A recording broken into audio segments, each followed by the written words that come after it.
Hey everybody, this is Lance from Queer Sober Curious, and I want to share one of the techniques that I used most often when I had a craving. When I have cravings, I still use this technique. It's based on the work of Byron Katie. She wrote a great book called Loving What Is, amongst other books. She's very much like Eckhart Tolle. She's somebody who um, suffered from severe depression and anxiety. For her, she had a lot of addiction issues, and she's one of those lucky people that, for whatever reason, woke up one day. And for her, she, describes that when she realized that when she believed her some of her thoughts, she suffered, and when she questioned them and realized that they actually may not even be true, that she suffered less or not at all. So if you want to read more about her, Loving What Is, Byron Katie, the four questions are: is it true? Two is, are you absolutely sure it's true? Three is, how does this thought or belief make me think, feel, and behave? And four is, who would I be without this thought or belief?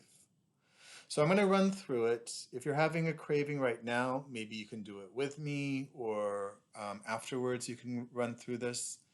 Um, the point is that this is inquiry. One thing that Byron Katie says that I think is challenging but beautiful is that no human being has less wisdom than any other human being. So what she's pointing to is accessing a truth and a wisdom that's coming from the heart, from something deeper than our ego, deeper than what we know on kind of a linear level. So let's say I'm having a craving, right? Maybe you're having one now. For me, cravings often come up after a hard day, after some frustration, after some irritation. Cravings can come up when I'm sad. Sometimes I can have, like the other night, I was a long work week. I got off, I was taking a walk, and I went into this whole trance of, I'm single and I'm alone, and maybe you're in a relationship and you're thinking, oh, if only I was single, then I would be happy, but I have to deal with this person. Whatever the trance is, that there's some other world, some other way of being that would be better than how I feel now. So for me, yeah, the other night I was getting into this trance that, I was walking by people having their drinks. Right now, because of COVID, in my neighborhood, in the Castro, San Francisco, all the restaurants are in the streets. So I'm walking by people having their alcoholic beverages, and usually it doesn't bother me. Usually it's like, if I saw a group of people smoking as an ex-smoker, I'd be like, oh yeah, I remember that was pleasurable, and I remember deciding that was not for me. But on this particular night, I was like, oh, if I could just have that magical drink, I would feel better, life would be better, and I would enter into this world of ease and joy. So the four questions, do uh, is it true? So I'm having the thought, I want to drink, I want to drink. Is that true? I see the magical world. I'm feeling the irritation. I'm feeling the ice water in my veins. I'm feeling, fuck yeah. Yes, it's true. I want to drink. Duh, I want to drink. Now, we're not forcing, whatever is true for you. So please be completely honest when you ask these questions. There's no right or wrong way of doing it. We are accessing what is true for us in the moment.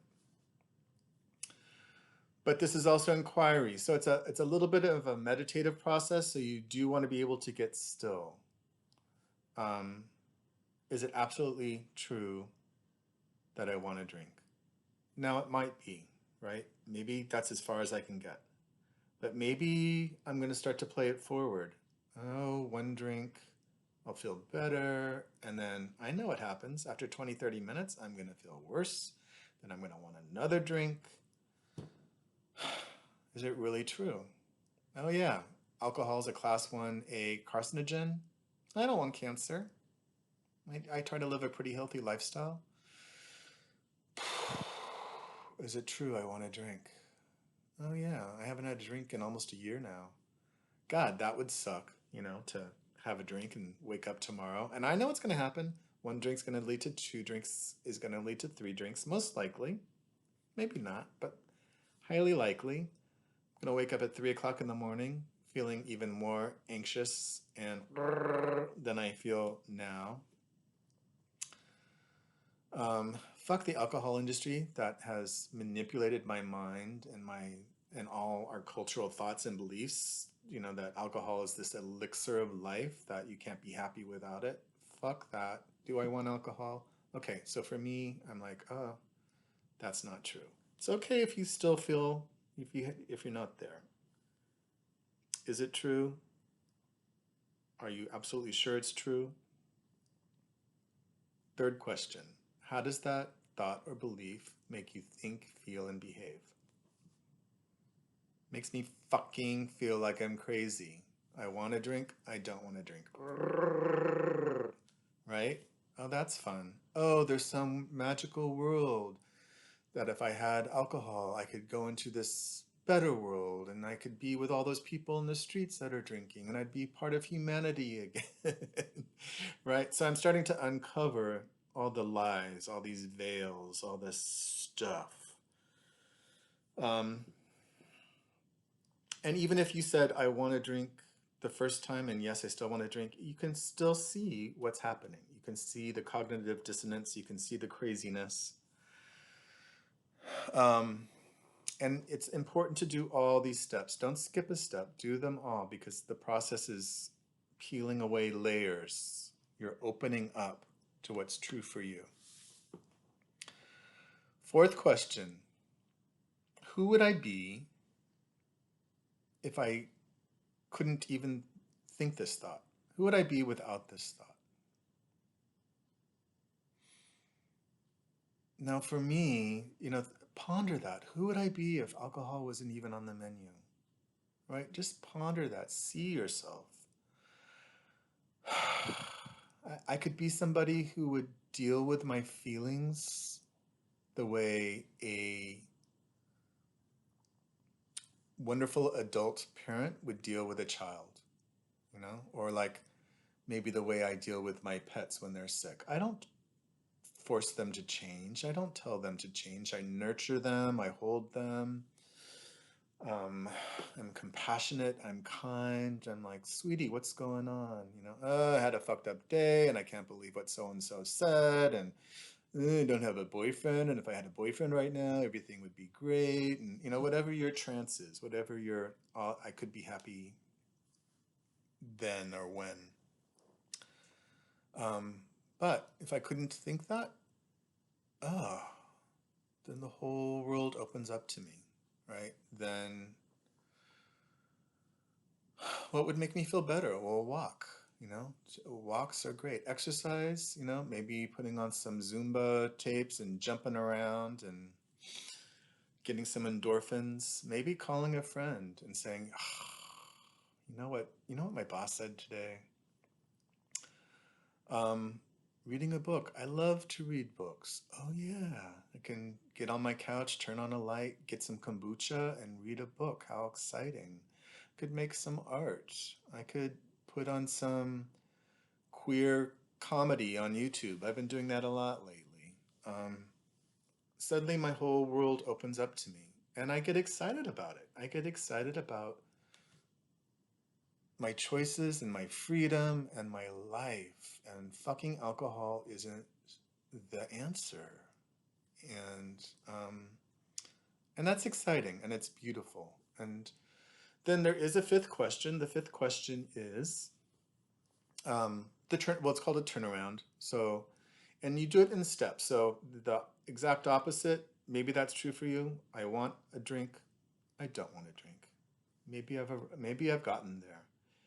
If that's not true, you're trying these on like shoes, that doesn't fit, then what might be true for you? What might be the next step? I'm willing to be open to the idea that I really don't want to drink.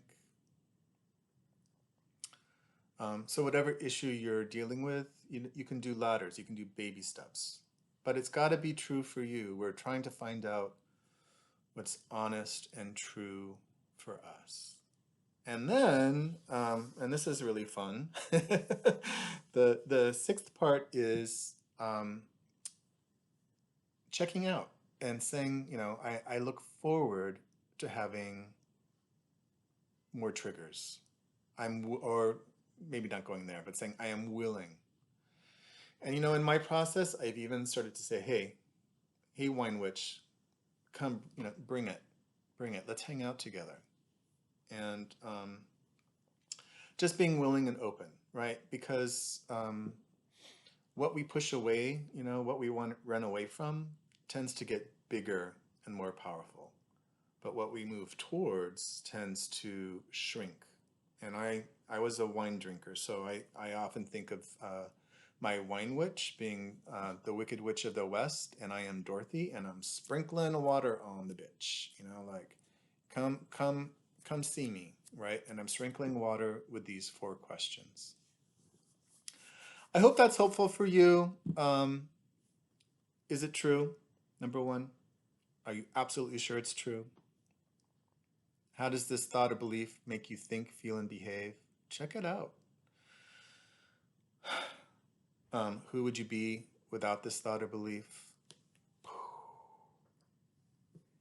And turn around, is the opposite just as true or truer? Or are there some gradations that are just as true?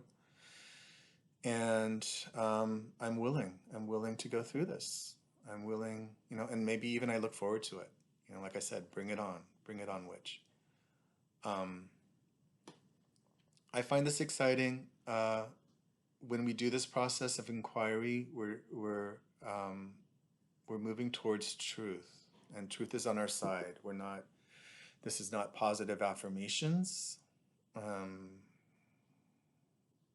This is not forcing change. This is waking up to change.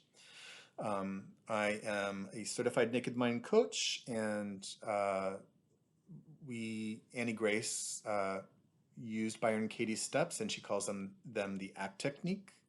She, of course, gives Byron Katie the credit, and these steps can be used for alcohol, they can be used for food, they can be used for conflicts that you're having with other people. They're really powerful, and they're not, it's not for everybody.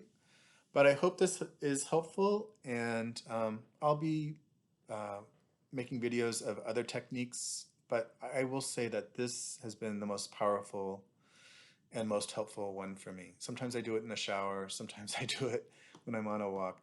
It's very helpful to write these things down, so write down your process or make videos, whatever's most helpful for you.